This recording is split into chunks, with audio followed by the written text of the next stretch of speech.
Bismillahirrahmanirrahim. Rəhimli və mərhəmətli Allahın adıyla bir daha xoş gördük hər birinizi, əziz elmsevərlər. Psixologiya dərsinə girişin ikinci bölümündəyik, ikinci dərsindəyik inşallah. Keçən dərsdə qeyd elədiyimiz bəzi məsələlər, həmçinin insan şəxsiyyətinin 3 mərtəbəsi və orada idi danışdıq. İndi isə biz ikinci mərtəbədən danışırıq. Daha doğrusu üçüncü mərtəbədən danışırıq. İçini birazdan deyəcəm. Super egodan. Yəni superməndən. Bu nəyi təmsil eləyir?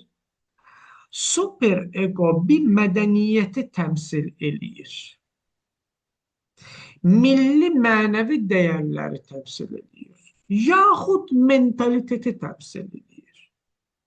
Yaxud əxlaqi dəyərləri təmsil eləyir. Yaxud törəni təmsil eləyir. Yaxud dini dəyərləri təmsil eləyir. Sosial əlaqələrdə, yaşam tərzində, mədəniyyətdəki dəyərlərdir. Məsələn, ayıbdır bunu eləmək. Bir cəmiyyətdə deyərlər, ayıbdır bu işi görmək. Yaxud daxili peyğəmbərimiz olan vicdanımız deyir, bu iş düzdür. Yaxud bu iş pisdir. Elə, yaxud eləmə. Məsələn, biri oturub imtihanda yazır. Deyir, mən neyləyə bilərəm? Mən eləyə bilərəm, başqasından köçürüm. Eləyə bilərəm, özümdən gətirdiyim konspektlərdən köçürüm. Amma vicdanı buna qoymur. Yaxud biri yarışda qaçır. Qaçış yarışıdır. Dostu gəlir, yaxud rəqibi gəlir. Finişə çatanda yıxılır. Eləyə bilər, qaça heç ona diqqət eləmiyor. Eləyə də bilər, gələ qolundan tuta, keçirdə. Keçid deyir ki, diqqət eləmək heç. Super ego deyir ki, yox, tut qolundan apar, keçid. Maşın yarışı keçirdirik, ralli keçirdirik. Uçsuz bucaqsız yerlərdən keçib gedirik. Yanımdakı maşın qabaqdan gedirdi. Mən onu gəldim, keçə bilmirəm. O birdən xarab oldu, açdı, düşdü dəriyə. Mən eləyə bilərəm, görməzdən gəlib keçəm gedəm deyən fikrim rolda idi. Bunu görmədim. Keçən birinci olam. 1 milyon dolları alam. Mümkündür, maşını çəkəm, kənarda saxlayam, gedəm görəm bu yazıq düşüb, ora ölüb eləmədi. Bəlkə bir yerdən asılıb, bu dəqiqə düşəcək uçurumun dibinə gedəm, tutam, gətirəm, qanı axır, bəlkə tutam qanını. İt deyir, keç get. Super ego deyir, keçib getməyi haqqın heç yoxdur. Saxla, ged onu görmək. Biri gəlib başqasına böhtan da ata bilər. Biri gəlib rüşvət də ala bilər. Amma böhtanı atmır. Rüşvəti almır. Niyə? Super ego vicdan qoymur. İmkan vermir. Dəyərlər toplusu cəmiyyətin sosial dəyərlər toplusu olsun, yaxud fərdi dəyərlər toplusu olmuş olsun. Hər halda onu kontrol eləyən bir vicdanı qoymur ona. Bir dənə gücü var, bu güc qoymur ona. Mane olur. O deyir ki, nəyi eləmək olar, nəyi eləmək olmaz. Nə ayıbdır, nə ayıb deyil. Nəyi eləmək gözəldir, bəyənilmişdir, nəyi eləmək çirkindir. O deyir, bu işi gör, bu işi görmə. Bu nə zaman yaranır? Bu gəlir şəxsiyyətin tərkib hissəsi kimi 3-6 yaşında yaranır. Yəni bu id kimi deyil ki, doğulandan instinktdən gələsən də yaranır. Bu 3-6 yaşda yaranır. Yəni deyir ki, cəmiyyətdəki normalara riayət elə, dini yaxud normalara riayət elə, yaxud ailədəki normalara riayət elə, milli mənəvi dəyərlərə riayət elə. Bu insanın arzuları ilə ziddir. Bu nəfslə ziddir. Bu idlə ziddir. Yəni tam idin əksidir. Deyə bilərsiniz, nə gözəl bir şeydir. Yox, o deyil. Bu gözəl deyil. Bu ifrat dərəcədə olanda problem yaradır. Məsələn, insan ifrati zahidliyə yönəldir. İnsanı ifrati fədakarlığa yönəldir. İnsanı ifrati köləliyə yönəldir. İnsanı elə vəziyyətə salır ki, ondan sömürürlər, istifadə edirlər. Məhz biz deyəndə ki, özünü yedizdirmə, 5 köpüklük adama 5 köpüklük, 10 köpüklük adama 10 köpüklük dəyər ver, qınaq obyektinə çevrildiyiniz bu məsələdir. Qayıdıb deyirlər ki, müəllim pis şeylərə çağırır, yox. Bir şeyin təfriti pis olduğu kimi ifratı da pis olur. Məsələn, təsəvvür eləyin ki, bu bir dənə evdir, bunun banıdır. Sən buradan, qabaqdan düşməyim deyə, qabaqdan yıxılmayım deyə, arxa-arxaya gəlib burada yıxılırsan. Bura iddi, burada super egodur. Qur'an-ı Kərim deyir, nə əlvi möhkəm bağla, nə də əlvi tam aç, orta səviyyəni gözlə. Nə ifrat elə, nə təfrit elə. Nə ifrat elə, radikallıq elə, nə də səhlənkarlıq elə. Orta yol seç. Qur'an-ı Kərim deyir ki, ən yaxşı işlər, ən yaxşı xüsusiyyətlər, ən yaxşı addımlar orta yoludur. Mütədil yoldur, mütədillikdir. Yersiz empatiya kimidir burada. Super ego. Sərhədsiz anlayış göstərmək kimidir. Özünü fəda eləmək kimidir. Həddindən artıq anlayış göstərmək kimidir. İfrata çəkir insan. Yaxşı, bu mütədillik nədir? Din deyir. Mütədilliyi dində deyir, psixologiyada deyir. İkinci mərhələdir. Birinci mərhələ idi, nəfs. İkinci mərhələ super ego idi, ifrati cəhətdən fədakarlıq. İkinci mərhələdir əsas. İkinci mərhələ nədir? Ego. Ego, ego. Ego bildiğimiz egoizm deyil. O başqa məsələdir. İd deyir, mən şəhvətəm. Super ego deyir, mənim şəhvətim yoxdur, xədiməm. Daş kimiyəm. Heç nəyim yoxdur. Heç hissim yoxdur. Şəhvət hissim. Ego gəlib deyir, elə bir şey yoxdur. Ego gəlib bunların arasında tərazlıq yaradır. Deyir, bax, ifrat nəfsə boyun əyməkdir.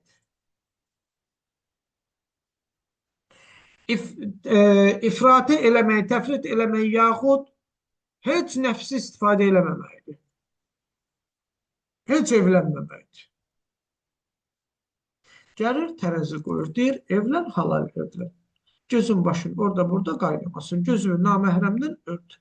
Məsələn, Qur'an-ı Kərimdə deyir, kişilər gözlərini örtsünlər, qadınlar gözlərini örtsünlər.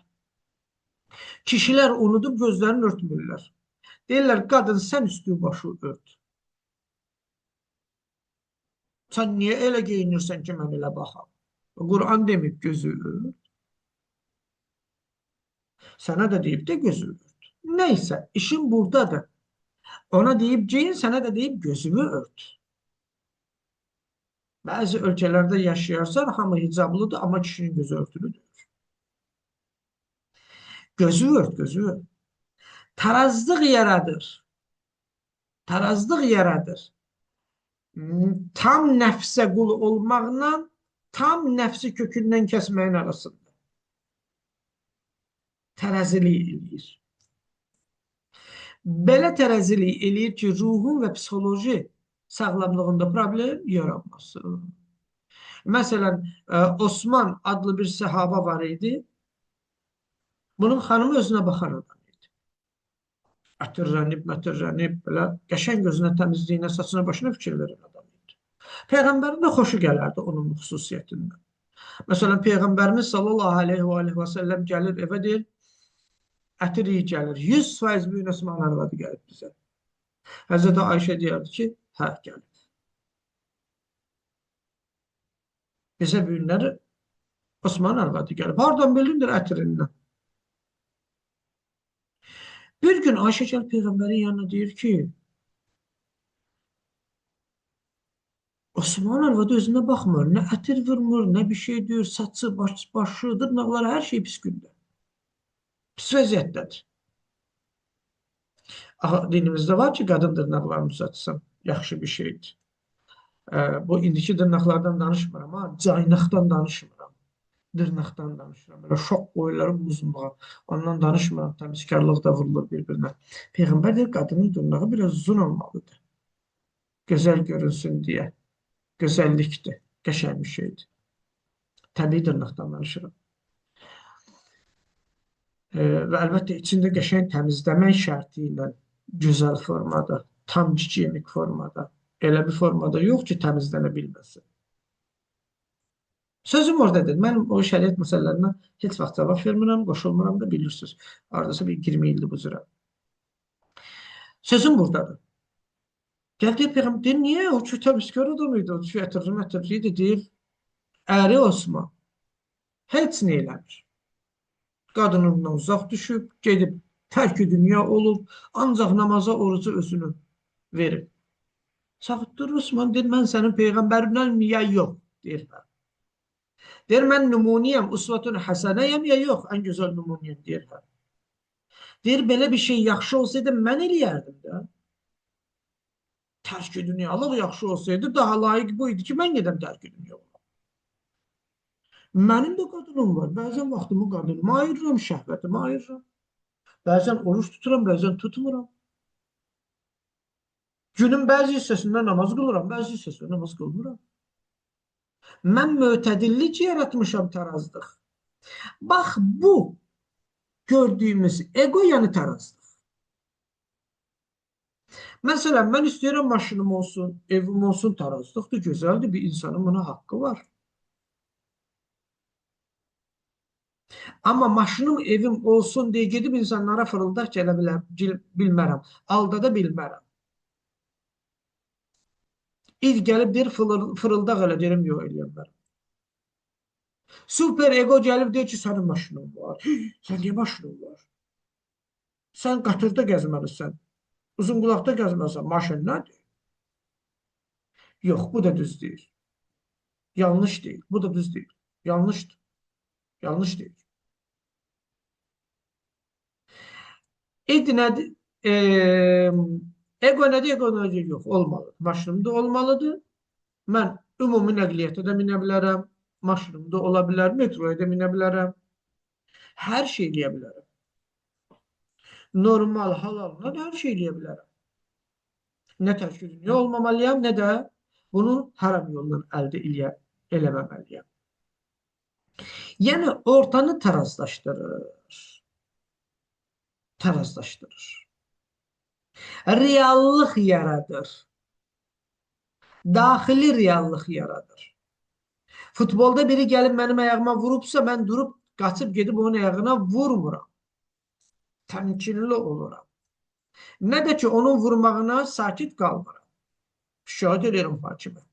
Yəni, güclü egosu olan insanlar, egoizmi yox, egosu olan insanlar, bu ikinci mərtəbəsi güclü olan insanlar, daxilində baş verən hadisələri obyektiv dəyərləndirir, real dəyərləndirir, alternativ yollara baxırlar. Güclü egosu olmayan insanlar, id beyni ilə işləyən insanlar, böyüməmiş insanlardır, uşaq qalmış insanlardır. İnsanın həddi buluğa çatmağı üçün 4 həddi buluğu var. Birinci həddi buluq cinsi həddi buluqdur. İkinci həddi buluq ağıl həddi buluğudur. Yəni əlin gedib oda salmasın. Ağlı var, dəlidir. Yaxşı, pisi seçə bilsin. Müməyyiz deyirlər dində. Üçüncü həddi buluq rəşidlikdir, idarəçidir. Bu adama gəlib versin 1000 manatı bu qadına kişiyə. Bir ay rahat dolandıracaq evi. İdarə eləyəcək. Leyə peyə xərcləməyəcək. Yaxud 10.000 manat versin, avara işlərə xərcləməyəcək. Gedib alverini eləyə biləcək. Özünü, həyatını dolandırmaq həddi buluğuna, kamilliyinə çatır. Dördüncü həddi buluq budur ki, bu insan nə idin köləsidir, nə də superegonun köləsidir. Bunun egosu inkişaf edib. Yəni, mütədildir. Yəni, duyğuları bişmiş insandır. Duyğuları bişmiş insandır. Biri buna badalaq atanda, bu ona bomba atmır. Öz hədəfinə çata bilməyəndə, əsəbləşəndə, narahat olanda, nigaran olanda, təhqir olunanda özündən çıxmır. Ona xəyanət olunanda namərdlik eləmir. Normal yolla mübarizə aparır.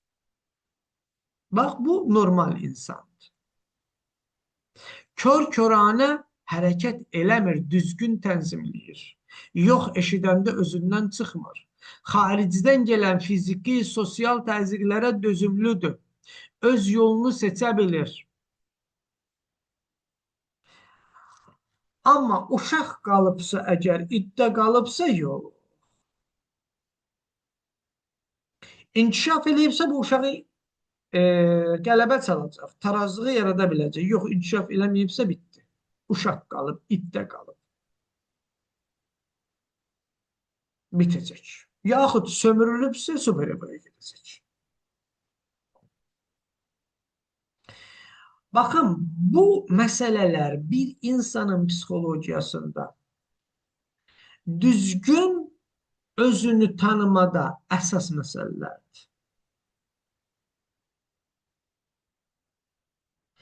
Ehtiyaclar iyerarxiyası adlı bir şey var. Ehtiyaclar mərhələsi bir şey var. Maslow'un.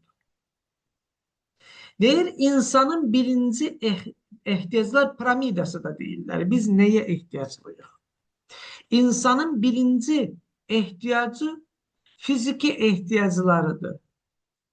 Havadır, sudur, yeməkdir, içməkdir, istilikdir, sığınacaqdır, yuxudur. Birinci ehtiyacımızdır. Ehtiyaclar iyerarxiyasını bilmək, ona uyğun hərəkət eləmək, bir dəqiqə bağışlayın, cavab verim, bəli. Bizə həyatımızda nəyi istəyib, nəyi istəmədiyimizi düzgün təyin edəcək. Biri fizioloji ehtiyaclardır, yemək içmək kimi.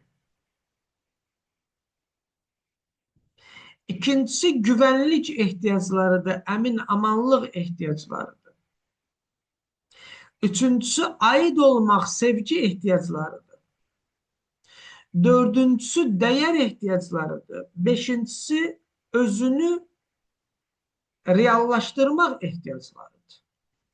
Bunlar çox dəqiq məsələlərdir ki, bilməliyik.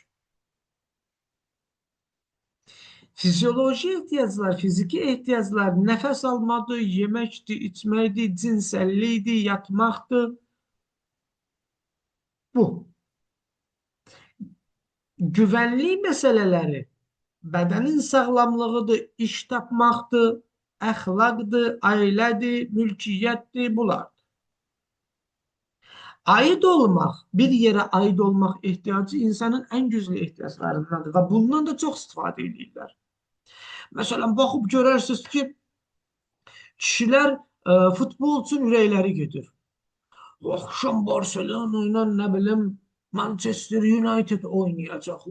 Orada qol vurur, deyir, O orada mesela yıxılır, haqq buradadır, özün yeyib dağıdır. Niye? Çünkü özünü ora ait eləyir. Buna deyiblər ki, sən bura aidsən. Sən bizim bir parçamızsın. Görürsən işdə müdür işçinin başını xamlamaq üçün deyər ki, biz bir ailəyik. Sən bura aidsən. Sömürər. İşçi gəlməlidir, işləməlidir 8 saat, işçini 2 saatda qayıdır. Saxlayır orada. Pulunu da vermir. Deyir, amma sən bura aidsən. Bizim şəxsi mənfəətlərimiz yoxdur. Birlikdə mənfəət. Biz bir ailəyik. Yox, müdürün cibinə gedir pullar. Nahailiyik. Müdürün cibinə gedir. Mənəvi məsələlərdə məsələ başqadır ya. Mən maddi məsələləri misal verirəm. Mənəvi məsələlərdə başqa cür sömürürlər. Sömürgəçilik eləyirlər. Ondan işim yoxdur. Onu başqa vaxt danışarıq. Onların öz yeri olacaq inşallah. Baxın, aid olma istəyi yaradır insanda. Bir yerə aid olma istəyi. Aid olma istəyindən çox bizi sömürürlər, istifadə edirlər. Yaxud sevgi. Sevgi tələb eləmə istəyi, sevilmə istəyi. Mən də istəyirəm məni sevsinlər, dəyərli hiss eləyim özümü. Sevimli hiss eləyim özümü. Bundan da çox istifadə edirlər. Dördüncü məsələ, öz sayğı, öz güvən, bacarıq, başqalarına sayğı duymaq və başqaları tərəfindən hörmət olunmaq istəyidir.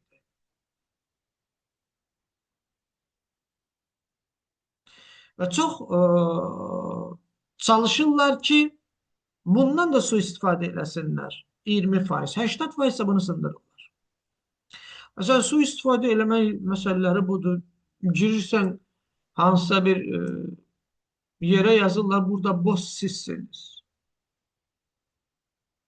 Burada rəis sənsən. Sənin üçün yığmışam bu malları bura. Hansı çeşit mal istəsən burada tapa bilərsən. Sənin rahatçılığın üçün yığmışam. Yox, sənə satmaq üçün yığıb. Onları elə çeşitləyib ki, sən alarsan, daha rahat olur. Satış yerlərinə gedərsən, bir şey bəyənməzsən, başqası götür deyirsən. Bu da var bizdə, bu daha sərfəlidir ya. Sizə daha sərfəlidir. Keyfiyyəti aşağı, qutusu yekə, daha şık qutuda. Deyir, bu daha sərfəlidir. Bu balaca məsələn 5 manatadır. Bunu qoyub 7 manata. Bir dənə də orta var. Orta var, o orta 6 manatadır. Amma bu böyük olduğu üçün bunu daha çox almaq istəyirsən.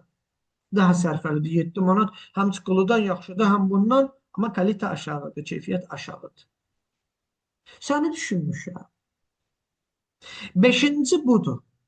Özünü reallaşdırmaq. Burada müdriklük, yaradıcılıq, problem həll eləmə, həqiqətləri qəbul eləmə, hansısa bir məqama, vəzifəyə çatma durur. Baxın, insanın həyatdakı ehtiyacları budur və bunun üzərində əgər düzgün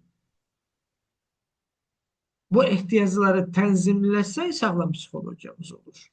Düzgün bu ehtiyacları tənzimləmədiyimiz zaman sağlam psixologiyamız olmur.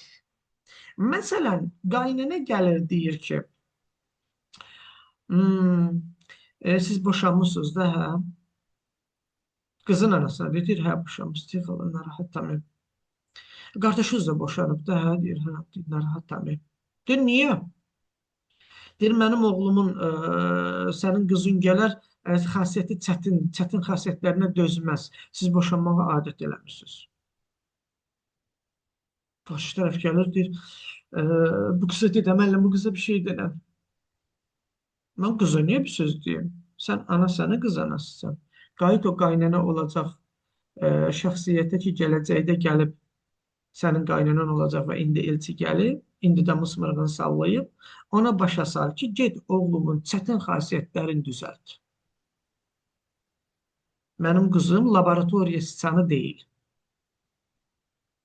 Belə cavab vermək lazımdır ki, Oğlun pis xasiyyətləri var, çətin xasiyyətləri var. Çətin adamdır oğlu, neynir?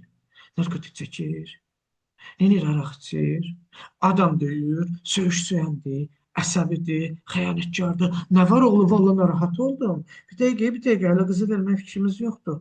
Oğlunda nə var?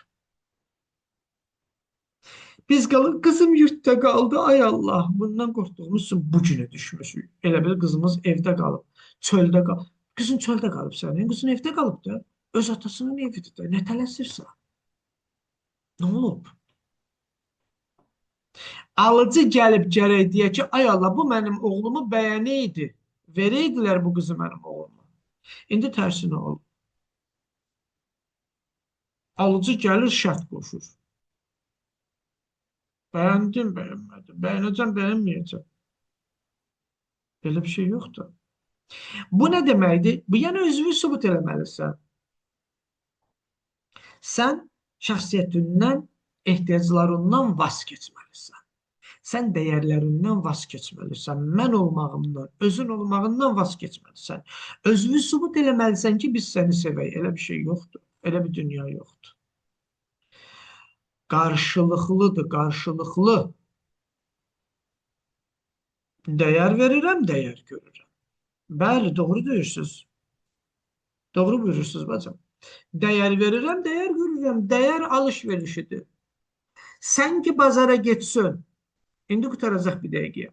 Sən ki bazara getsin, bu ki 200 manatdır. Allah razı olsun, dəyərli tələbələr hədiyyə ediblər. Məsələn, bunu gedib 2 manata satarsan, həyatda satmazsan. Sat da qızıl üzüyü apar bazarda, 500 manatlıq qızıl üzüyü apar bazarda 5 manata satarsan, satmazsan. Bəs niyə insan özünü ucuz satır? Övladını ucuz satır. Sən gedib bazarda 40 qəpikli rüçkəyə 500 manat verərsən, verməzsən. Niyə yadı, ucuz yadı baha alırsan? Çünki sənə cəmiyyət tətbiq eləyib ki, sənə öyrədib ki, əsas budur ki, ərə gedəsən. Əsas budur ki, xanım alasan, ya evlənəsən, ya bu cür. Yəni, sənə bunu yetişdiriblər. Zorla. Sən bu cəmiyyətin bir parçası olmalısan.